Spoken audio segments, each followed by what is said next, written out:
We might make a start. I say hopefully.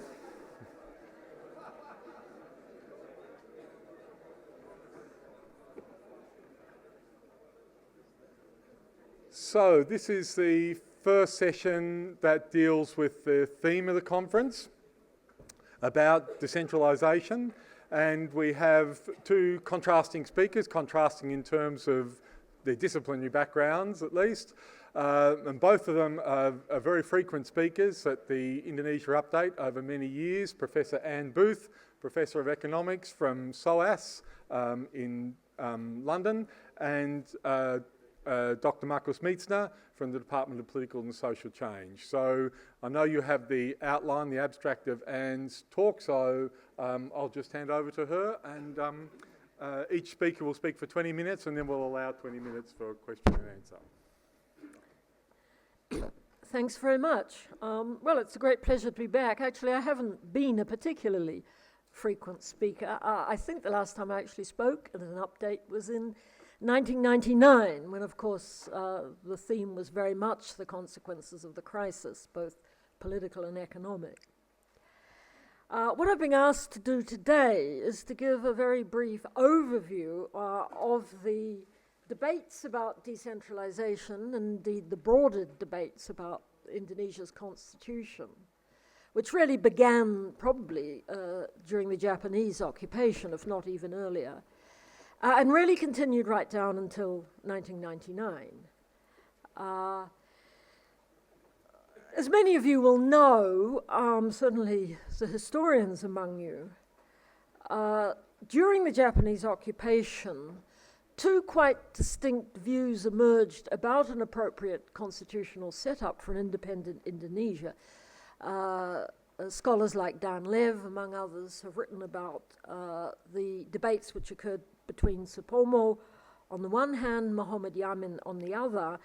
Supomo, of course, a Javanese, and I think influenced by a number of Japanese thinkers, really wanted a powerful centralized state and indeed a fairly submissive society. Yamin was more inclined to push for a federal system, based probably at least to some extent on the American model.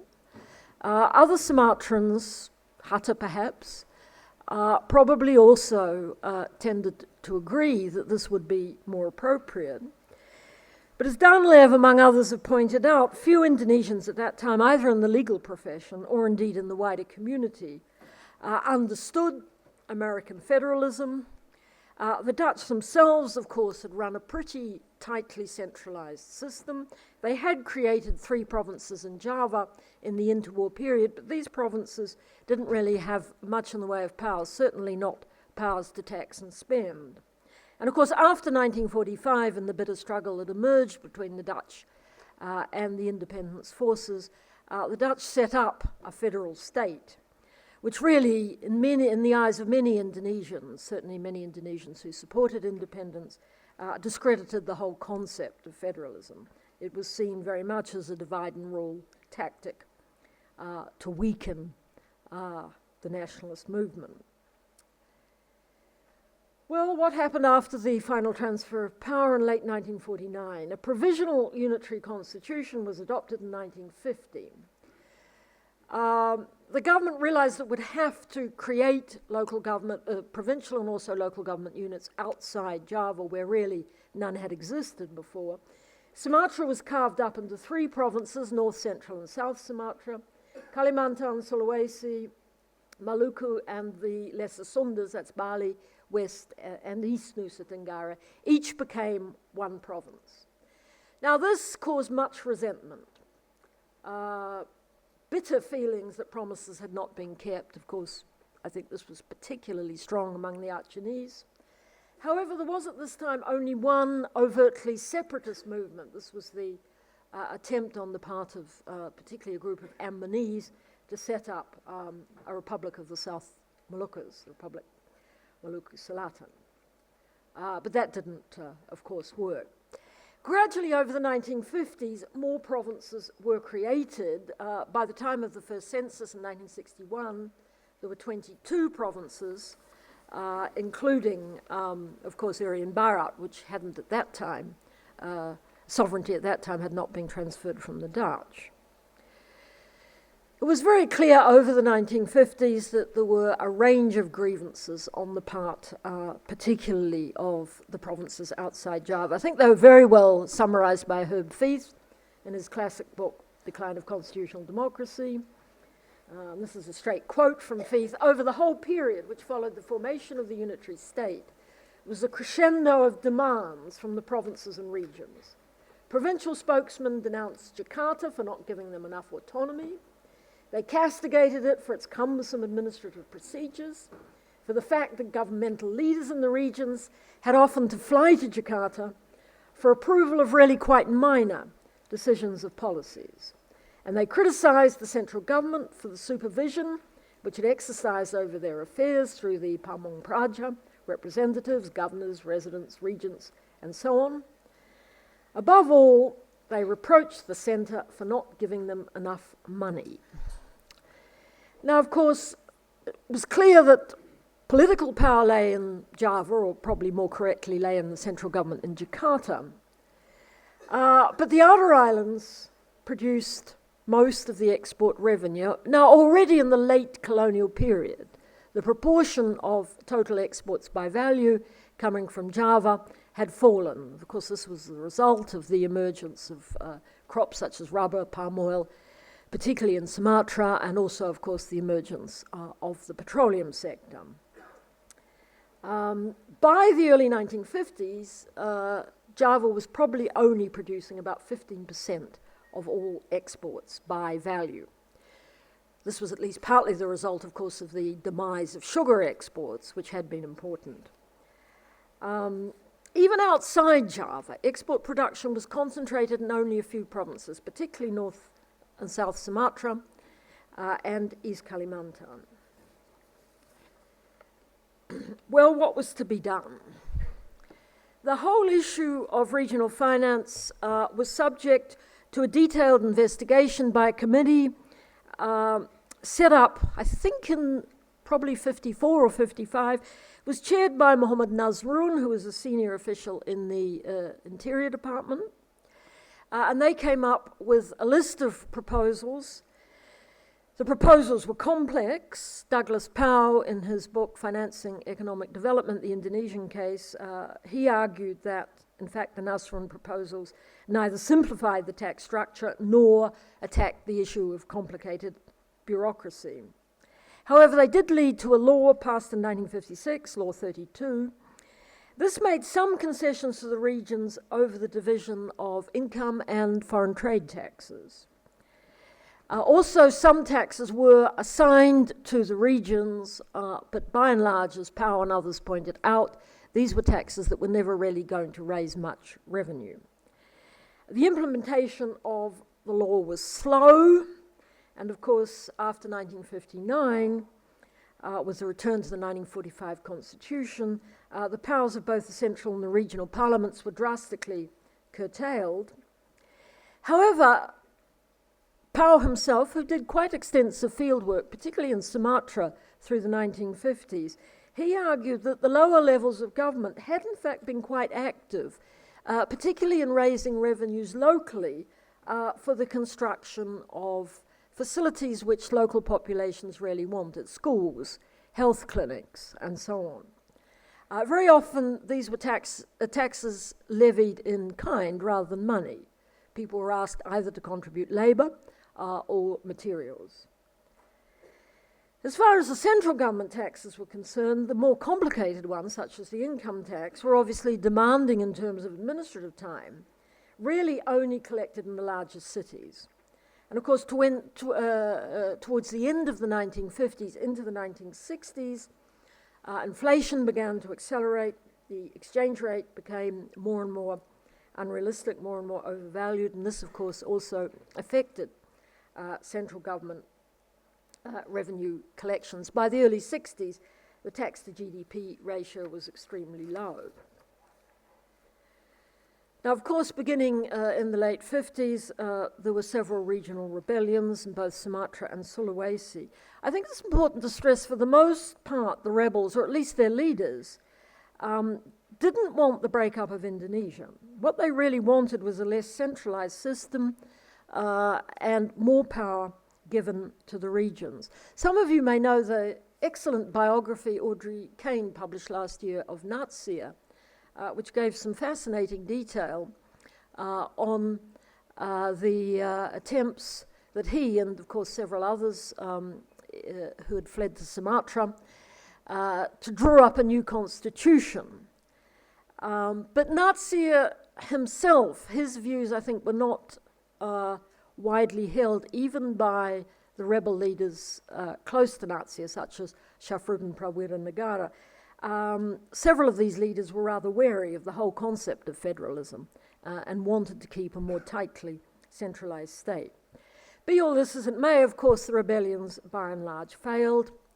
In the early 1960s, to quote a paper Jamie Mackey published some years ago, a politics of manipulation and compromise had replaced armed confrontation.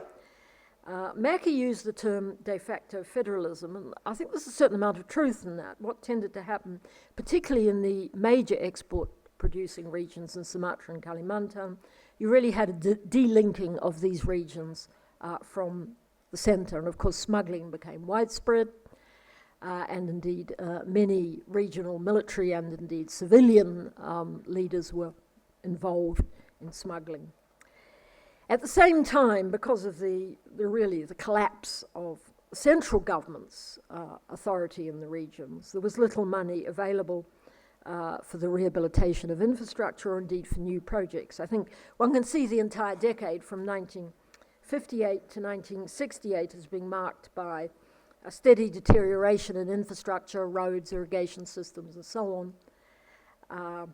And as I said, also a delinking of the outer islands from Jakarta. Well, when Suharto took over, he, and certainly the key technocrats advising, realized there would have to be root and branch reform. Now, of course, Suharto had spent a large part of his early career fighting rebels, particularly in Sulawesi. Certainly, there's no question he was committed to a strong central state, but at the same time, I think, not entirely unsympathetic to at least some of the demands from the regions. The compromise that was reached beginning in 1969 was a system of central government grants to the provinces. These became known over time as the Inpress grants, just standing for Instruksi President. They began with the village grants. That was at the beginning of the first Repelita of the Suharto era in 1969, but they rapidly extended grants to Kabupaten, to provinces, and of course as the oil revenues grew through the 1970s, there was quite an ambitious school building program that again was implemented through Inpress grants, and also grants for health clinics, reforestation, and so on. Essentially, these were earmarked grants to provincial, Kabupaten, and village-level governments. Broadly speaking, these grants, I think the projects were well implemented. There was certainly close monitoring, particularly from the Department of Internal Affairs, also from Bappenas. Of course, as the oil boom took hold through the 1970s, the increase in the dollar value of both oil and gas exports gave the central government much greater revenues, but at the same time, of course, it aggravated the marked imbalance in exports per capita between Java and the outer islands. In fact, at the height of the oil boom in the late 70s, a very high proportion of Indonesia's total exports were coming from two provinces, Riau and Central Sumatra and East Kalimantan. There's no question there was continued resentment at the tight control from Jakarta, the so-called dropping of Javanese governors and bupatis, both in Riau and other parts of Sumatra, also in Kalimantan and parts of eastern Indonesia. But there wasn't a huge amount that local populations could do. There wasn't really any Java bias in the allocation of the Impress grants. This became clearer, I think, through the 1980s. The less densely settled, smaller provinces outside Java tended to receive more funds on a per capita basis. Now, of course, between 1965 and 1995, the population of Indonesia roughly doubled, but the numbers of provinces in Kabupaten grew only fairly slowly. After the mid-1960s, the only new province was, of course, East Timor, which was taken over in the mid-70s. Now, the obvious result was that the average size of both, the population size of both provinces and Kabupaten grew. By 1995, the average size of a Kabupaten in Java was well over 1 million. It was smaller elsewhere, but still roughly about 600,000 in Sumatra, smaller in Kalimantan, the Eastern Islands. The most dramatic change in the numbers of local government units was actually at the village level. And there was a tendency, I think, again, mainly for security reasons, to break up villages once they'd reached a certain size. Now, these changes often paid very little heed to local sensitivities, led to a lot of anger, particularly in places like Bali and Sumatra, where, of course, in the pre-independence period, there were quite strongly established local government units. Local populations became very angry when the central government meddled with these. Well, what were the issues that evolved in regional finance, particularly through the 70s and 80s? Attempts to increase regional revenue mobilization at the local level were not really very successful. Some provincial taxes, particularly the taxes on motor vehicle registration and changes of ownership, they did realize quite significant revenues, particularly for the larger provinces in Java and also for a few provinces in Sumatra and Sulawesi. The tax reforms of the 1980s didn't really address regional issues in any great detail. And indeed, right down, I think, to the end of the Suharto era, there was a very strong belief at the centre that the regions really didn't have the skills or the capacity to assess and collect taxes. So by the time we get to 1998, the frustrations were fairly obvious. Outside Java, the old grievances about exploitation from Java had not gone away. Also, and I think this is an important point, by the early 1990s, there was a lot more statistical data available. Regional GDP statistics were published. Poverty data began to be published, broken down by province. And this showed up very dramatically the problem, what's often called the problem of the poor little rich provinces, particularly Irian Jaya, a province that had a high per capita GDP, but also very high poverty. Of course, Indonesians were also travelling more, particularly to Malaysia, and they started to ask questions. Well, why is the infrastructure so much better in Malaysia than Sumatra? After all, the people are the same. The economic history of the two islands, the island and the peninsula, are not so different. Why is Malaysia pulling ahead? I don't think it was just a problem of Java versus the rest. The provinces in Java were, by the 1990s, of course, producing more exports again because of the surge in non-oil exports, particularly manufactures. But they also, I think, to a greater or lesser extent, sorry, what have I done with this? No. To a greater or lesser extent, a province, for example, East Java, felt frustrated also by the continuing control from the centre. So we get to 1999 and the two laws, 22 and 29. These surprised many people. I must say they certainly surprised me. My initial reaction was that I don't think this is really these reforms are going to be implemented. Was the government really serious? Habibie, and he of course remains right until now the only non-Javanese president, I don't think there's any doubt he was serious about decentralisation, but there was much opposition. The reforms did try to tackle the difficult issue of giving more revenues back to the resource-rich provinces. But a number of other issues were really not tackled, either in the 1999 legislation or subsequent legislation which came out in the early 2000s. In particular, I think the whole question of devolving greater revenue-raising powers was largely ignored. So one of the key problems that had been highlighted in the 1950s by writers such as Powell and Legg and others remained unresolved, and indeed still is unresolved right down to the present.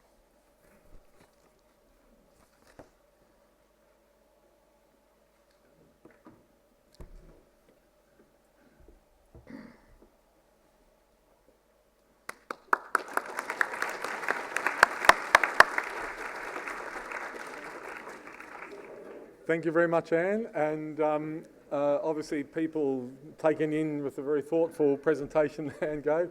And now our second presenter is Marcus Mietzner.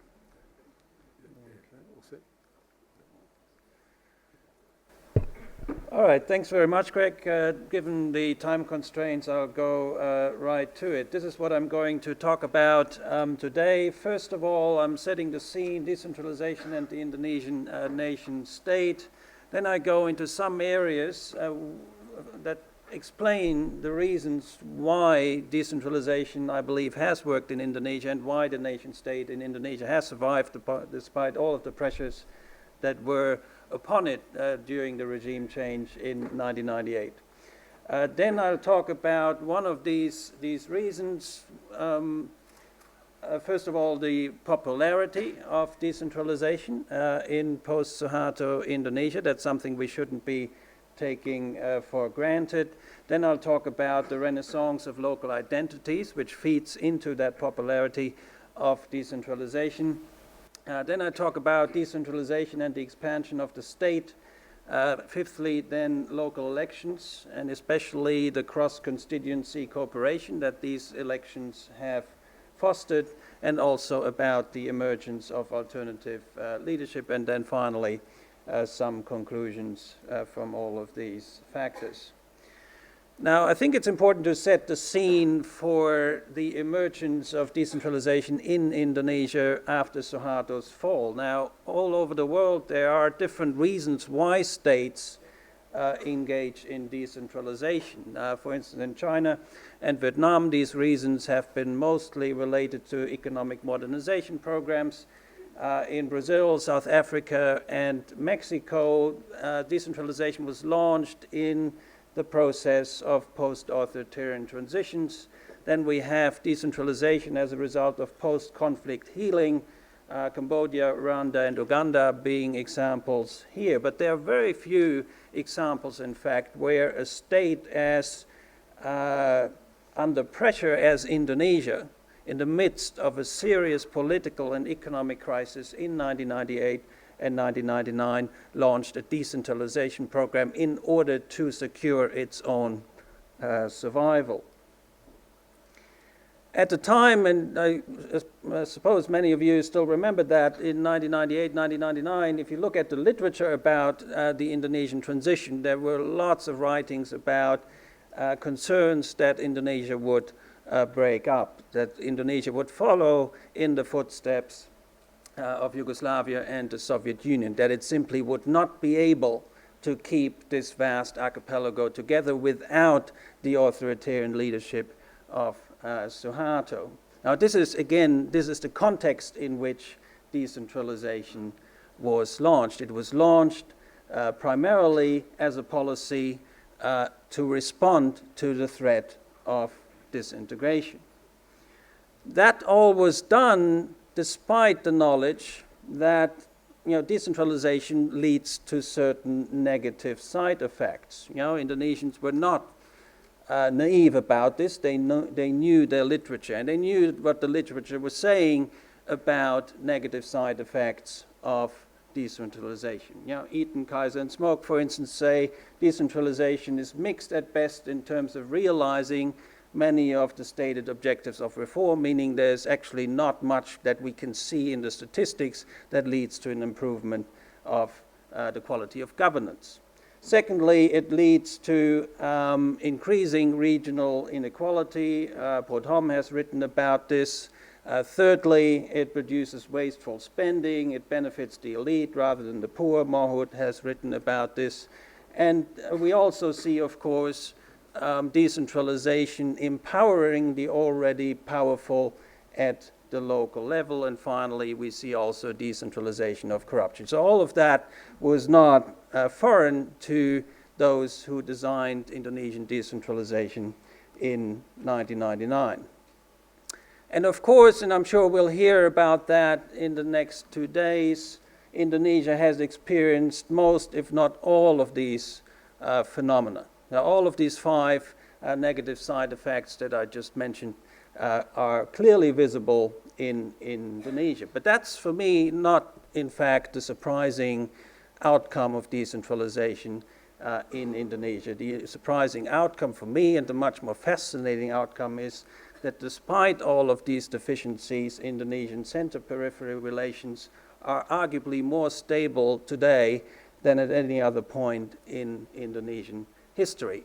So we need to look at the factors, at the reasons for why that is the case. There are several authors have written about this. Ed Espinel, for instance, says that the stability of center-periphery relations today is largely the cause of the accommodation and the successful accommodation of elite interests by decentralization laws, meaning the elite feels that its interests are being accommodated and therefore has very little reason to challenge the existing regime. This is true. I think that's a factor that we need to look at very closely, and I think we have a lot of case studies for that to prove that point, but I think there are also additional factors that also explain that outcome, and this is what I'm going to do in the next few minutes to look at those factors more closely. First of all, and I mentioned that in my overview, is the strong public satisfaction with decentralization. Going to look at some opinion polls in a second.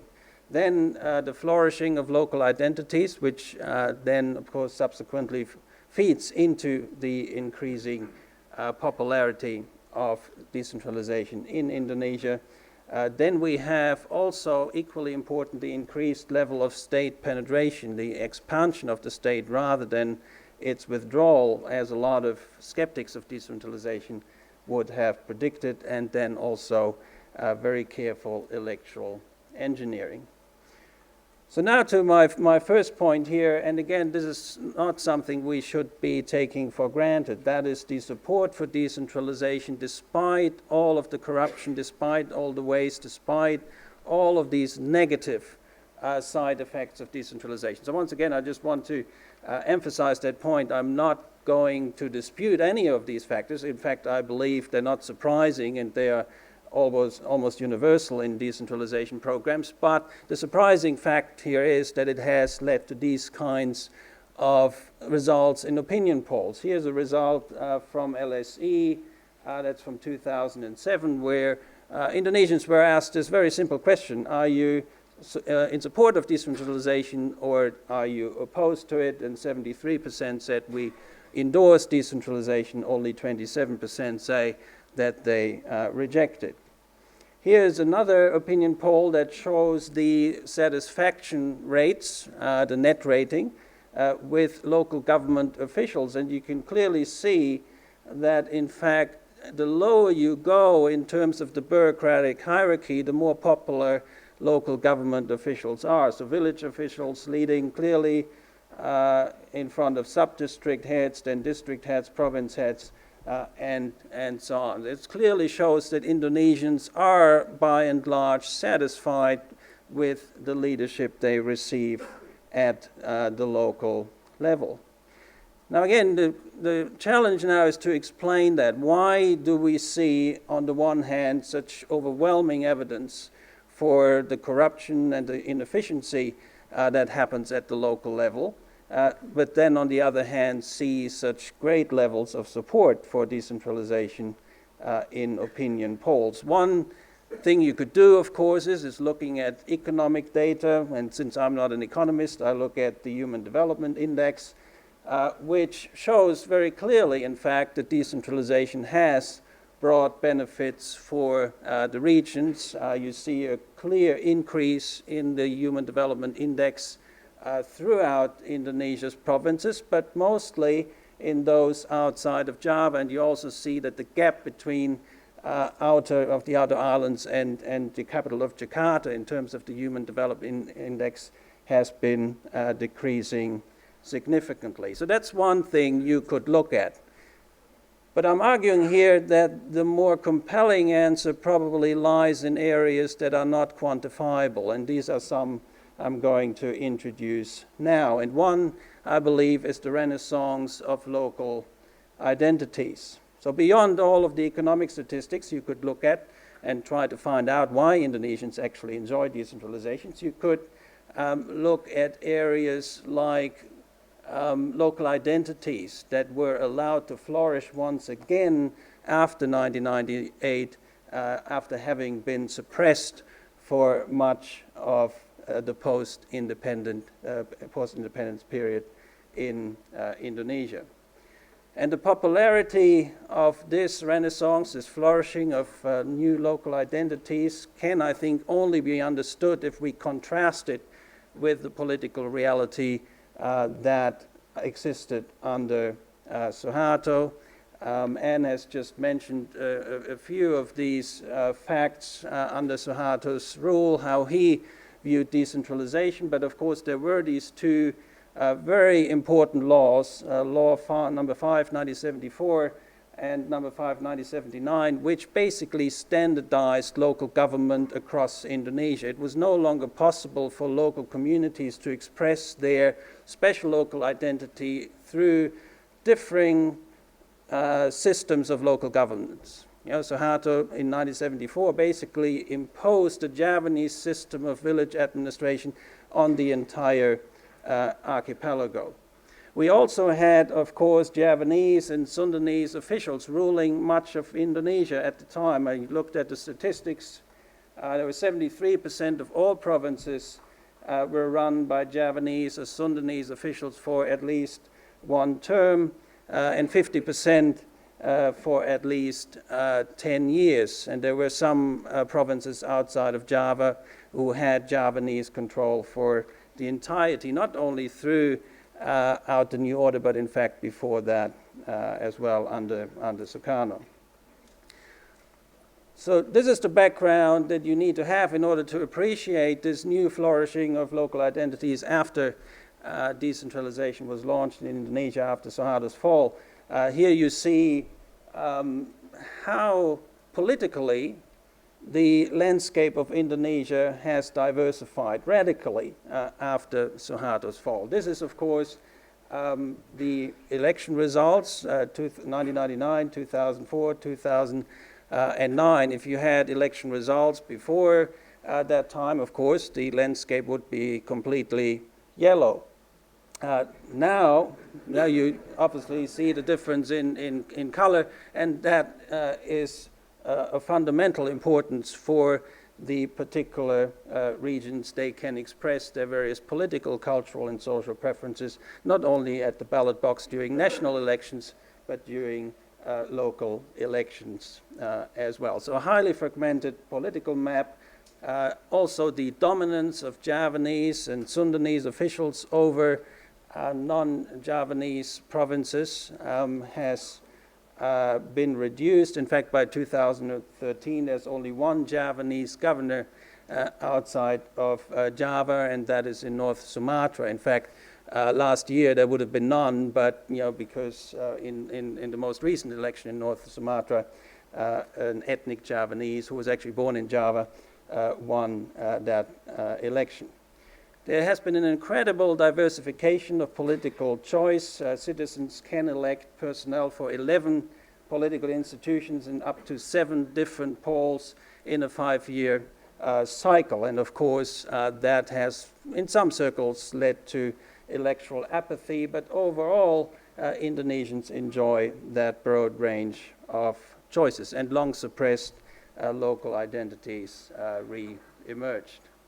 The appeal to specific local identities and traditions is now really key for local candidates in elections. They have to be deeply ingrained in local societies in order to stand a chance to win local elections. In fact, outsiders who just rely on money and cash and the quick distribution of cash don't stand a chance. Of course, there have been arguments that decentralization has led to increased ethnic and religious inclusivism, and that in fact it has fueled conflict. But if you look at the statistics, especially the statistics of local conflict in Indonesia, these statistics do not support that argument. In fact, if you look at the statistics that Boschny, Tajudin, and Pangabean have done, local conflict, ethnic and religious conflict really peaked in 1999 before the decentralization law was actually initiated, and it then declined in the 2 years before decentralization was fully implemented in 2001. And once decentralization was fully operational by 2002, the level of conflict in terms of the victims returned to normal. There are three reasons for that the rise of local identities did in fact not lead to an explosion of regionalist violence. Number one, the powers and resources were delegated to the district level, not to the provincial level, and therefore we have seen not the kind of separatist sentiments in provinces that we otherwise would have seen. You know, that was exactly what Habibie had in mind, of course. He wanted to prevent that provinces like East Kalimantan would feel strong enough to secede from the Indonesian state, so he delegated powers to the district level, and overall that has worked very well. Secondly, the system of DAU payments has had an equalizing effect across the archipelago, so we haven't seen the inequalities that observers usually say decentralization creates and then lead to the destabilization of the nation state. That has not occurred in Indonesia. And third, the electoral framework adopted in 1999 actually maintained national political parties as the main players. So we haven't seen a Java party or a Batak party or something like that emerging. Another factor for the continued stability of center-periphery relations is the strengthening rather than the erosion of the state. If you go back to the debate on decentralization in 1999, a lot of foreign and Indonesian observers say this will weaken the state because the central government no longer has the capacity to implement its policies, and Indonesia as a nation state will be overall weakened. That has not occurred, and in fact the state in Indonesia is stronger today than it has ever been. And quite ironically, one of the main reasons for that is the much criticized Pemekaran, because Pemekaran has brought civil administration into areas in Indonesia that previously were untouched by bureaucratic structures. Here you see the expansion of state institutions after decentralization, and you see it's not only happening in the districts and the municipalities, but at the sub-districts and village levels as well. And most importantly, 95% of that is happening outside of Java. A side effect of this, in turn, has been an increasing civilianization of politics at the local level in Indonesia. In 1999, many observers believed that the military would remain a very central institution to Indonesian politics because it was the only institution that had an outreach to the local level and therefore could keep the archipelago together. That argument is now largely outdated, despite the corruption, the ineffectiveness of civilian administration in many areas. These administrations are at least largely civilian, and they have pushed out the military, they have pushed out the Babinsa and other military units that previously were in charge of governance at the local level. Another reason for the popularity of decentralization have been the local elections, and again, contrary to many expectations, these local elections have in fact fostered cross-constituency cooperation between different ethnic groups, between different religious groups, rather than radicalizing local politics, or rather than making them more exclusivist. Now, one of the reasons for that is the careful electoral engineering that has happened during decentralization. One of the stipulations, for instance, was that candidates for local political office, whether for governor, district head, or mayor, would have to be nominated as a ticket. So if you are a Muslim candidate and you are in an area with a large Christian population, for electoral reasons, you better link up with a Christian candidate in order to increase your electoral chances. And that has happened in most of the areas, and it has also increased the popularity of local elections. You know, when the government tried to abolish gubernatorial elections in 2010, and they're still trying to do that, opinion polls showed very clearly that the majority of the population was against that. Here's a statistic as well that shows very clearly this cross-constituency cooperation. You see here that, for instance, only 4% of the coalitions that were formed in order to nominate a candidate at the local level were formed by Islamic parties. 38% were nationalist coalitions, and 58% were coalitions between Islamic and nationalist parties. Then, of course, you have, and that was mentioned before, local elections as a channel for the rise of alternative leadership. And it's not only Jokowi, and we've heard several other examples as well. Ahok, his deputy, the mayor of Surabaya. It is really a fascinating channel for local leaders to emerge as new national politicians as well. So to wrap up, for me, the surprising outcome of decentralization in Indonesia is not all of these deficiencies. These were predictable, but the surprising thing is that it has actually worked. And it has worked because Indonesia got the main calls right on decentralization. They prevented the fragmentation of the state by passing over the provinces as the level of organization. They implemented the DAU payments that equalized the distribution of resources, and they got an electoral system in place that in fact fostered cross-constituency cooperation rather than leading to religious or ethnic mobilization. And I think we need to appreciate that fact that Indonesia started out with the decentralization effort not as a measure of good governance. That was never the primary factor. It was indeed in order to safeguard and maintain Indonesia's national state. Thank you very much.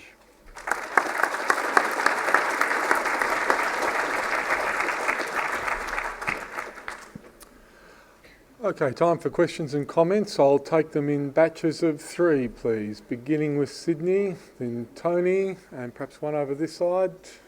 Up the back, John. Okay. Thanks, Sydney Jones from EPOC. I very much appreciate Marcus's correctives to the standard views, but I just wonder whether there's a point at which pemekaran does become counterproductive. And when you had the slide above the with the showing how much has taken place at local levels, pemekaran at the village and the kecamatan and so on, it just seems to me that in many of these places we're dealing with what are effectively absentee governments. This is clearly the case in Papua, with a lot of the officials ending up in capitals and so on. It's probably less the case in some other areas, but even if you're dealing with Maluku, parts of Sulawesi, Papua, or Aceh, the main visible impact of bringing government closer to the people are those palatial local government buildings. It's not the social services. So like your comments on whether there's a point at which the benefits that you cite of pemekaran begin to diminish. Thank you. Thanks. Tony Reid, ANU. Marcus has made very clear that whereas the general theoretical literature says decentralisation increases regional income disparities, the Indonesian data shows exactly the reverse. It's a very striking graph you demonstrated that with. Can you speculate on why that is? Is this mean that the general literature is way off base, they didn't do their homework, or is there something specific and rather unusual about the Indonesian case that has made that an outcome? John? I enjoyed that presentation, Marcus. Just a couple of points of maybe you could help us by clarifying. I was just wondering whether it might be helpful to disaggregate decentralisation in a number of different ways. The literature talks about decentralisation and deconcentration, and it talks about all the different sorts of powers and resources that might be delegated to regional areas. So, for instance, some powers have been delegated and others haven't. So whether, when you argue that state capacity has increased, whether it's really that helpful to generalise in those terms, because maybe state capacity in some respects has been increased, but in other respects it might have decreased. And I'm sure you could find some evidence in areas to do with agriculture, land tenure, forestry, and all those natural resource sectors. Do you want to answer that? Okay, so first on pemekaran, to Sydney Jones, of course, she will talk about precisely the downsides of pemekaran tomorrow in Papua. And I'm aware of all of these downsides of pemekaran. As you said, I wanted to bring in a corrective, right? Because the literature on pemekaran is now so one-sided that it's wasteful, it's ineffective, and the World Bank has said quite clearly, that the spending on salaries, on bureaucratic items is way too high. It's 30%, it should be 5%. So I take all that. What I wanted to really point to is these two issues. First of all, and a lot of people in this room remember in 98, 99, we were talking about how the military would defend its power largely at the local level because it was the only institution that was able to do that. You look now 12, 13 years later, and we're talking about these palatial government offices, which, yes, may be a waste, but at least they have pushed out the military, which at the time was the monopolizing political institution at the local level. So, yes, there are areas where certainly pemekaran has led to conflict. Again, you will talk about this. But overall, I think it has pushed the state into areas in which it simply was not present, at least not in its civilian manifestation 10 or 12 years ago. Inequality, I think, to Tony's question, I think the picture is a bit more complicated than that. You do have, of course, districts, some in Eastern Kalimantan who are now much richer than they were before, and the gap between the richest districts and the poorest has certainly increased. What I've been talking about was overall we have not seen a rise in inequality that the literature would talk about that then in turn would destabilize the state.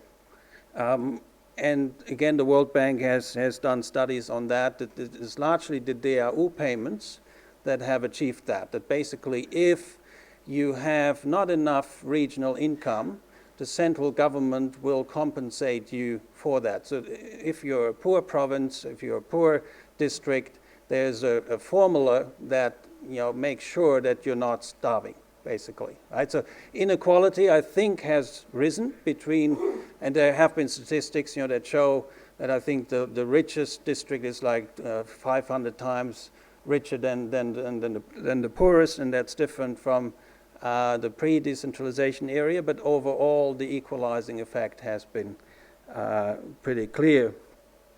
Then to John McCarthy, I think what I'm talking about is more the visual presence of the state, and again repeating that point, there were areas in Indonesia, in the outer islands in particular, where before decentralization we did only have the Babinsa, we had only the military.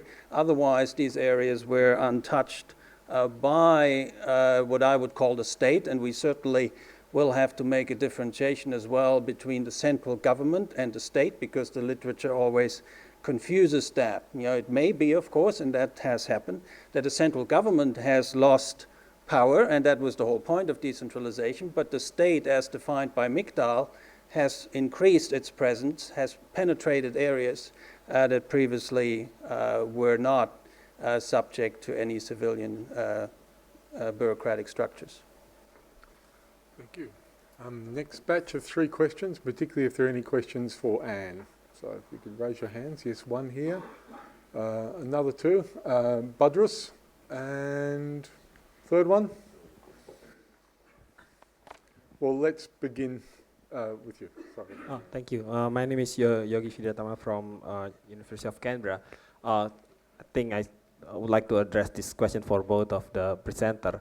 My question is there any effect of the level of forgiveness to some extent for most of the people to Suharto, New Order, and Golkar in making this all work? Like the frustration that Anne described before the decentralization, is it just gone and people just let that go because of this decentralization?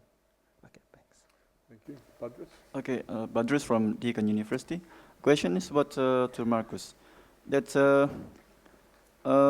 actually the decentralization now is failed by the local communities. It's like decentralizing power and authority from Jakarta to the region. So it's actually the same problem with the new order. It's failed by the local community, and it happened in Papua and also in Aceh. Do you think that it's a recommendation by LIPI that it should be new, maybe evaluation of the current decentralization in Indonesia? Do we have a third question? Oh, yes, sorry, Mel. Merle Ricklefs. Really, this is a question for Anne.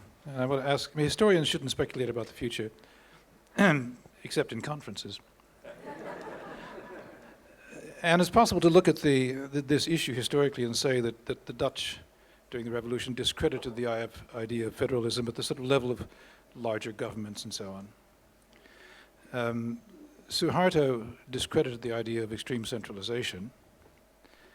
Now, at the moment we've got the information from Marcus, which is impressive about the level of enthusiasm for the current kind of decentralization, but enthusiasms change, of course.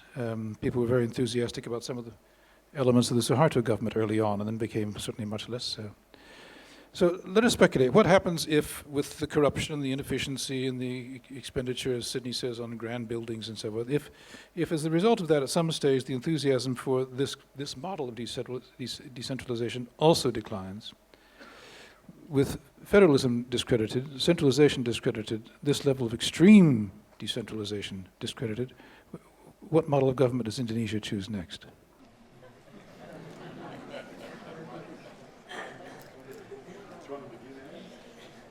Yeah, perhaps I could, because I think Miles raised an extremely important point. If we go back to the early Suharto years, the in-press programs in particular were hugely popular. There's no question about that. Suddenly, the regions, the provinces, the Kabupaten, the Desa, were getting significant sums from the centre to do all the things that had been neglected really ever since, well, probably ever since 1942. Rehabilitating the roads, building new roads, repairing bridges, repairing irrigation systems, extending, and so on and so on. And for 10 or 15 years, I think, the system worked fairly well. I think it did become corrupted, certainly as, you know, so many parts of government became corrupted in the last part of the Suharto era. I might also just touch on a point Sidney Jones made about the grand new buildings. When I was doing fieldwork in the early 70s, okay, the in-press system was just starting, and those funds were strictly earmarked. The boo parties in particular were told you cannot use this money for buildings. So what did they do? Well, they scraped around and found other sources, particularly the APEDA, the land tax, but other revenues also. And there was a lot of new building going on at that stage, lavish. I can remember being in Malang, and it must have been about 1972, and the Kota Madya was building a great big new office. And people were furious. You know, they were talking in the streets about it and saying, why isn't the money going to the schools? The hospital needs repairing, and so on. So I think a real mistake that was made in 1999 was that when they brought in the DAO, the Dana Alokasi Umum, which was meant to replace really both the in-press grants and the administrative grants, it wasn't earmarked. They really just did give districts more or less carte blanche to spend the money however you like. And then they started to change, and now I think it's, 40% has to go on education or something? I forget. But, you know, there's nothing new about this. And I think one of the problems is now with the 15 years of decentralization, you know, people are starting to look at what's going on at provincial and sub-provincial levels in a way they never did during the Suharto era, because there was just this assumption that nothing very interesting was happening, even at the province, and certainly below the provincial level. Another good example is, in fact, an Asian Development Bank book. I think, Hal, you were one of the editors.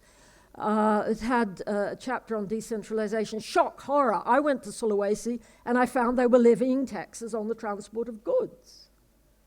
And it just assumed this was something that had happened with decentralization. Well, I was in Sulawesi in 1973 and they were levying taxes on the transport of goods. Now, to be fair, it was called what did they call it? The Pajak Rehabilitasi Jalan. And for all I know, the revenues were probably being used to fix up the roads, which were in a dreadful state in Sulawesi after 20 years of regional rebellion and Kahu Mazaka's lot blowing up bridges and so on and so on. But I think there is now a tendency for people to go to province or sub-provincial levels of government and see what they think are, you know, quote, bad or extravagant uses of the funds and say this is all the result of post-1999 decentralization. It actually is not. And I think this is something, the advantage of democratic control is that people, the local people, can vote out bull parties or mayors that are clearly using the money for extravagant and wasteful purposes. They couldn't do that during the Suharto era.